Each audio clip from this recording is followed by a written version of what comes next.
کہ شیطان انسان کو 3 طرح سے دھوکہ دیتا ہے۔ سب سے پہلے جب انسان نے کوئی نیکی کا کام کرنا ہوتا ہے تو ذہن میں ڈالتا ہے اچھا پھر کر لیں گے، توبہ کرنی ہے ہاں پھر کر لیں گے، نماز شروع کرنی ہے اچھا پھر کر لیں گے، یعنی اس موقع پہ نہیں کرنے دیتا۔ چنانچہ ایک مرتبہ ایک صاحب ملے جن کی عمر تقریباً 65 سال تھی۔ میں نے ان سے بات کی نماز کے بارے میں کہ آپ شروع کیجئے، اب تو ریٹائرمنٹ کی ایج آ گئی، آپ فارغ ہوتے ہیں اور اللہ نے آپ کو خوب مال پیسہ دیا ہے، آپ کو کوئی رزق کی پریشانی بھی نہیں۔ تو انہوں نے اپنے پوتے کو اٹھایا ہوا تھا جس کی عمر تقریباً کوئی 1.5 سال تھی، تو اس کی طرف اشارہ کر کے کہنے لگے حضرت میں نے عہد کر لیا۔ میں نے پوچھا کیا؟ کہ یہ عہد کر لیا کہ میں اپنے اس پوتے کو حافظ بناؤں گا اور جس دن اس نے تراویح کی نماز کرنی ہے شروع میں، اس دن نماز کی ابتدا کر دوں گا۔ اب یہ دھوکہ نہیں تو اور کیا ہے؟ بھئی بتائیں آپ کا پوتا اتنا بڑا ہوگا کہ یہ حافظ بن جائے گا، پھر کیا اس وقت تک آپ بھی زندہ رہیں گے؟ کیا شیطان نے ذہن میں ڈال دیا کہ جی میں بچے کو پوتے کو پہلے حافظ بناؤں گا، پھر جب یہ تراویح کی نماز پڑھانے لگے گا تو اس کے پیچھے جب میں نماز پڑھوں گا تو بس پھر میں نماز کی پابندی کروں گا۔ تو یہ دھوکہ ہے کہ وہ ذہن میں ڈال دیتا ہے۔ کتنے لوگ ہیں ان سے اگر بات کریں کہ آپ یہ کام شروع کریں، تو جی میں نے نیت کی ہے بس انشاءاللہ حج پہ جانا ہے، پھر میں نے بالکل نیک بن کے لوٹنا ہے۔ تو شیطان موقع پہ فی الفور توبہ نہیں کرنے دیتا، آگے ٹالتا ہے۔ اسی طرح طالبات کے ذہن میں یہ ڈالتا ہے ابھی تو پڑھ رہی ہیں، بس انشاءاللہ پڑھ کے پھر اکٹھا عمل کریں گے۔ جس طالبہ نے یہ سوچا کہ پڑھنے کے بعد اکٹھا عمل کروں گی، آپ سمجھ لیں کہ وہ عمل سے محروم رہے گی۔ جو عمل کرنے والی ہوتی ہیں وہ ادھر پڑھتی ہیں ادھر عمل کرتی ہیں، ادھر پڑھتی ہیں ادھر عمل کرتی ہیں، اللہ ان کو جیسے علم کی توفیق دیتا ہے عمل کی بھی توفیق عطا فرما دیتا ہے۔ تو یہ تو دھوکہ ہے کہ نیک اعمال کو انسان ٹال دے۔ آپ نے بہت سارے عورتوں کو دیکھا ہوگا، بچہ کہتا ہے امی میں چہرے پہ داڑھی رکھنا چاہتا ہوں، اچھا ٹھیک ہے شادی کے بعد رکھ لینا۔ اب یہ جو بچے کو کہا جا رہا ہے کہ شادی کے بعد رکھ لینا، یہ شیطان کا آئیڈیا ہے کہ وہ موقع پہ نہیں کہنے دیتا۔ چنانچہ لڑکا کہتا ہے امی مجھے نیک دیندار بیوی چاہیے، عالمہ چاہیے، اور آگے سے ماں جواب دیتی ہے بس وہ میں نے اپنے بھائی کی بیٹی سے کر لینا ہے، تمہارے پاس آئے گی اس کو نیک بنا لینا۔ یہ جتنی اس قسم کی باتیں ہیں کہ تم یہ کر لینا یہ کر لینا، سمجھ لیں کہ یہ شیطان کی طرف سے ہوتی ہیں۔ تو پہلا دھوکہ شیطان یہ دیتا ہے کہ فوراً نیکی نہیں کرنے دیتا، کہتے کہ اچھا پھر کر لیں گے۔ اور اگر کوئی انسان اس کی یہ بات نہ مانے کہ بھئی کل کر لیں گے، یہ کہے کہ نہیں مجھے تو آج ہی نیکی کرنی ہے، تو شیطان اپنی ہار نہیں مانتا، شیطان پھر دوسرا راؤنڈ شروع کر دیتا ہے۔ دوسرا راؤنڈ کیا؟ کہ نیکی کے دوران اس کے ذہن میں وسوسے ڈالتا ہے۔ مثلا آپ نے نماز کی نیت باندھ لی تو اب یہ ہار نہیں مانے گا کہ بھئی میں نے تو روکا تھا کل سے نماز شروع کرنا، یہ تو ابھی کھڑی ہو گئی مصلی پہ، بلکہ وہ کیا کرے گا؟ نماز کے دوران کبھی دوست کا خیال، کبھی بچے کا خیال، کبھی فلاں کا خیال، اب یہ وسوسے ڈال رہا ہے۔ تو وساوس کے ذریعے انسان کی عبادت کی کوالٹی کو گرائے گا کہ یہ وسوسوں بھری نماز اللہ کے سامنے جائے گی تو پھٹے کپڑے کی طرح منہ پہ مار دی جائے گی۔ تو یہ سمجھ لیتا ہے کہ اس نے میری بات نہیں مانی، یہ وضو کر کے مصلی پہ کھڑی ہو گئی۔ اب کھڑی ہو گئی تو اب دوسرا راؤنڈ کیا کہ اس کو یکسوئی سے عبادت مت کرنے دو، اس کے ذہن میں خیال ڈالتے رہو۔ چنانچہ کبھی اس کو کوئی خیال کبھی کوئی خیال۔ ایک مرتبہ ایک صاحب بتانے لگے کہ میں نے عہد کیا کہ آج میں ایسی 2 رکعت پڑھوں گا کہ جس 2 رکعت میں مجھے کوئی دنیا کا خیال نہ آئے، تکبیر اولا سے لے کے سلام پھیرنے تک بس اللہ ہی کی یاد رہے.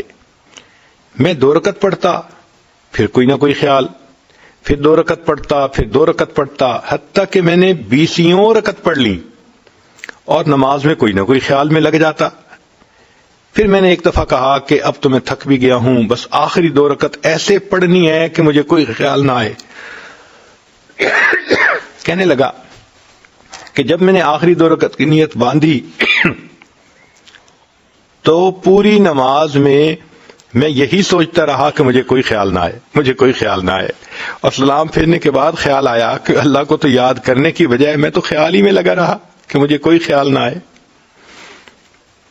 تو یہ دوسرا دھوکہ ہوتا ہے شیطان کا کہ اعمال کو یکسوئی سے نہیں کرنے دیتا. ایک طالبہ پڑھنے کے لیے تو مدرسے میں آ گئی، لیکن اب شیطان اس کو وصف سے دلاتا ہے. کبھی گھر کی یاد دلائے گا، کبھی بہن کی یاد آئے گی، کبھی کسی دوست کی یاد آئے گی، دل اچاٹ کرے گا تاکہ پڑھائی میں دل نہ لگے، سبق یاد نہ کر سکے اور اچھی طرح دلچسپی سے یہ جو ہے علم حاصل نہ کرے. تو یہ شیطان کی دوسری ٹرائی ہوتی ہے کہ عمل کے دوران بندے کو صحیح عمل نہیں کرنے دیتا. اور اگر انسان فرض کرو عمل کر بھی لے اور شیطان کے وساوس کی طرف دھیان نہ دے تو شیطان پھر بھی ہار نہیں مانتا. پھر ایک تیسرا راؤنڈ شروع ہو جاتا ہے. اس تیسرے راؤنڈ میں شیطان کوشش کرتا ہے کہ اس کا کیا ہوا عمل ضائع ہو جائے. یہ سب سے زیادہ خطرناک چیز ہے. کیسے؟ ریا کے ذریعے سے. چنانچہ ایک صاحب بات کرنے لگے، جب میں 4تھی مرتبہ حج پہ گیا تو یہ ہوا تھا. اب بتائیں کہ بھئی حج پہ گئے تھے یہ ہوا تھا، اس میں 4تھی مرتبہ کہنے کی کیا ضرورت تھی؟ ریاکاری، کہ دوسروں کو پتہ چلے کہ میں نے 4 حج کیے ہیں. ریا کی وجہ سے عمل ضائع. مؤذن کو مسجد میں آ کر بتائیں گے، آج آپ نے فجر کی جب اذان دی تو آپ نے یوں کیا، میں تو اصل میں تہجد میں جاگا ہوا ہوتا ہوں. بھائی کیا ضرورت تھی لوگوں کے سامنے یہ سب کچھ بتانے کی؟ اس کو کہتے ہیں ریاکاری، کہ دوسروں کے سامنے دکھاوا کرنا. اس ریا سے کیا ہوا عمل ضائع ہو جاتا ہے. اور پھر دوسرا حسد سے ضائع کرنا. حدیث پاک میں آتا ہے الحسد یاکل الحسنات کما تاکل النار الحطب، کہ جس طرح آگ خشک لکڑی کو کھا لیتی ہے، حسد اس طرح انسان کی ہوئی نیکیوں کو کھا لیتا ہے. اب کبھی کلاس فیلو لڑکی کے ساتھ حسد کر دیا، کبھی رومیٹ کے ساتھ حسد ہو گیا. ایسی بری بیماری ہے یہ حسد کہ انسان کے کیے ہوئے عمل ضائع ہو جاتے ہیں. کبھی کبھی انسان کلمات کفر زبان سے نکلوا دیتا ہے اور پچھلے سارے عمل ضائع ہو جاتے ہیں. چنانچہ کلمات کفر کا بھی پتہ ہونا چاہیے. علماء نے کتابوں میں لکھے ہیں.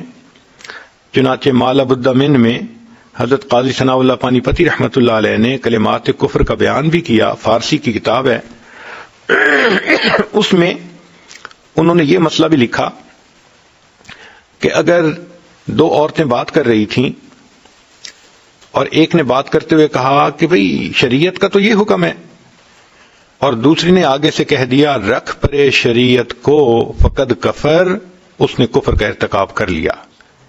اب بتائیں یہ اتنا نازک مسئلہ ہے کہ اگر کسی نے شریعت کی بات کہی جی کہ یہ تو شریعت کی بات ہے، اور سننے والی عورت آگے سے کہہ دے گی کہ رکھ پرے شریعت کو، تو ان الفاظ کے کہنے سے کفر کا ارتکاب کیا، پچھلے سارے اس کے عمل ضائع ہو گئے.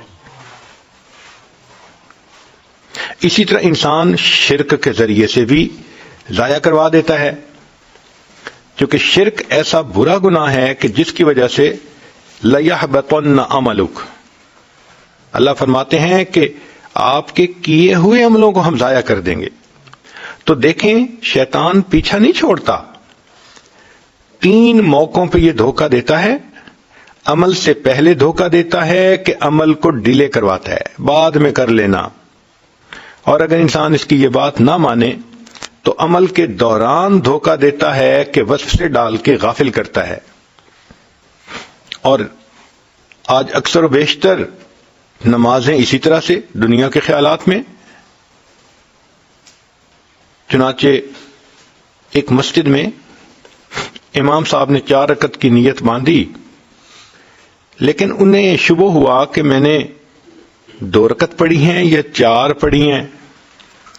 انہوں نے سلام پھیر کے مقتدی لوگوں سے پوچھا، بھئی 2 پڑھی ہیں یا 4؟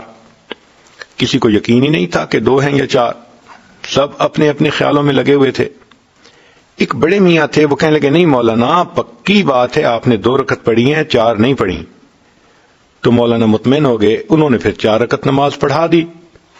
نماز پڑھانے کے بعد انہوں نے بڑے میاں کا شکریہ ادا کیا کہ بڑے میاں اللہ آپ کا بھلا کرے، آپ کی وجہ سے پورے لوگوں کی نماز ٹھیک ہو گئی، ہم نے 4 رکعت پڑھ لی، آپ تو بڑی یکسوئی سے نماز پڑھتے ہیں.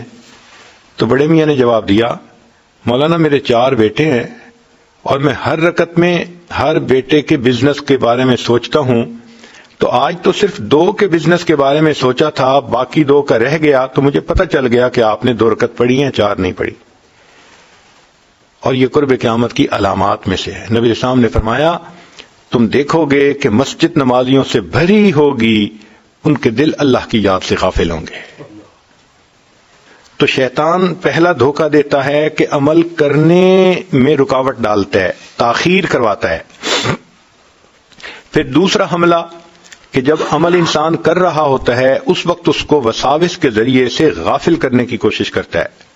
اور تیسرا حملہ کہ جب انسان عمل کر لیتا ہے حسد کے ذریعے، ریا کے ذریعے، کلمات کفر کے ذریعے، شرک کے ذریعے ان اعمال کو برباد کروا دیتا ہے.